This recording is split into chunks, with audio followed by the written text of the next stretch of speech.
the president was going after this group. It's the Lincoln Project. Now, I know some of the people, a couple of the people that are in it, and I think that I don't understand their point. I really don't.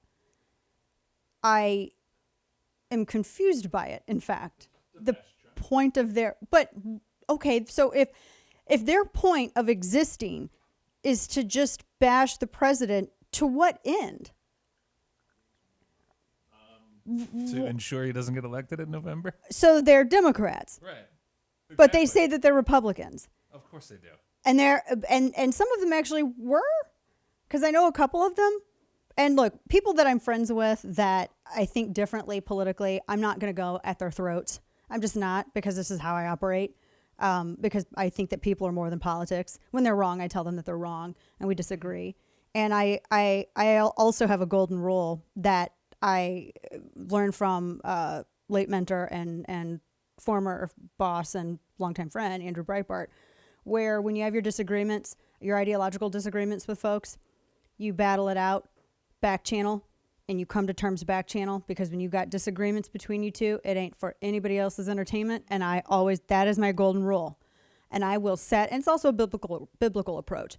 And I will satisfy it like that. So just know that if you've ever seen me go at somebody's throat publicly, I have exhausted every other matter. I have exhausted every other avenue. So it's, I criticize people and I can be snarky about, certain people. But when it comes to people who I know, I think that there are, no matter how much I disagree and whether or not it's reciprocated, I feel like it's very, very important that we remember that there are people, and then there are political issues, and people can disagree with me how I deal with it, but I've had a lot more success in finding common ground than some of the other stuff. So, and I say this as a hellraiser, that really, when you've jumped off stages and have confronted people at anti-Walker rallies in Wisconsin, and when then you can come at me. But until then, so. But it's just how I operate. So a couple of the people I know, I disagree with them. I disagree with their approach. I disagree with them, and I have known them to be more capable of serious, thought-provoking, intellectual analysis than this.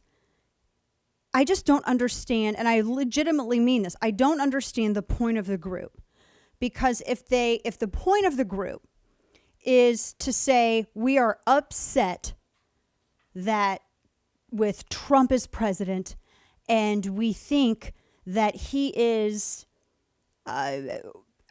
somehow reducing the integrity of the Republican Party or tainting the office or something to that effect. If he isn't Republican enough, if he isn't conservative enough, if he isn't evangelical enough, well, if you are holding him to that measure, then I guess, doesn't that mean you have to answer for your actions that would empower a candidate or an issue that literally is the opposite of everything that you stand for, and everything that an opposite of the president?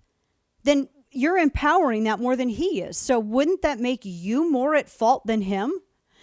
And then I also have to ask this, and I write about this in my book, Grace Canceled, because I feel as though there are people who lose sight of, and a lot of these individuals, as I hit my mic while hands talking, a lot of these individuals that I know, and some who are involved with this, these are people who freely, without being invited, will identify themselves as Christians, as I think some of them would identify themselves as evangelicals. And so my next, and I'm not meaning this in a combative way, but do they not then understand that the whole point of having individuals that serve the purpose of a higher power? This is something that's biblical history. This is biblical. This is, and some of it's red letter stuff and the NT. So how well are you embracing those principles in your life? Because if perfection's required for public office, no one will ever serve. Now, granted, virtue is incredibly important. No one is saying that being virtuous isn't important. I mean, for crying out loud, it's one of the most oft-written qualities that the founders discussed when they were saying, if you lose, and many of them, and I'm just abridging a lot of them together, when a people lose their virtue, you have to remember that from the people come their elected officials. And elected officials are nothing more than the reflection of a people.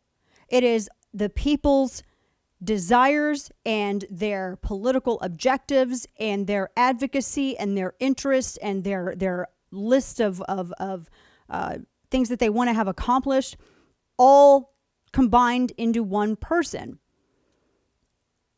And the founders had written previously, many times, when a people lose their virtue, you cannot also expect your leaders to be virtuous, because your leaders come from you.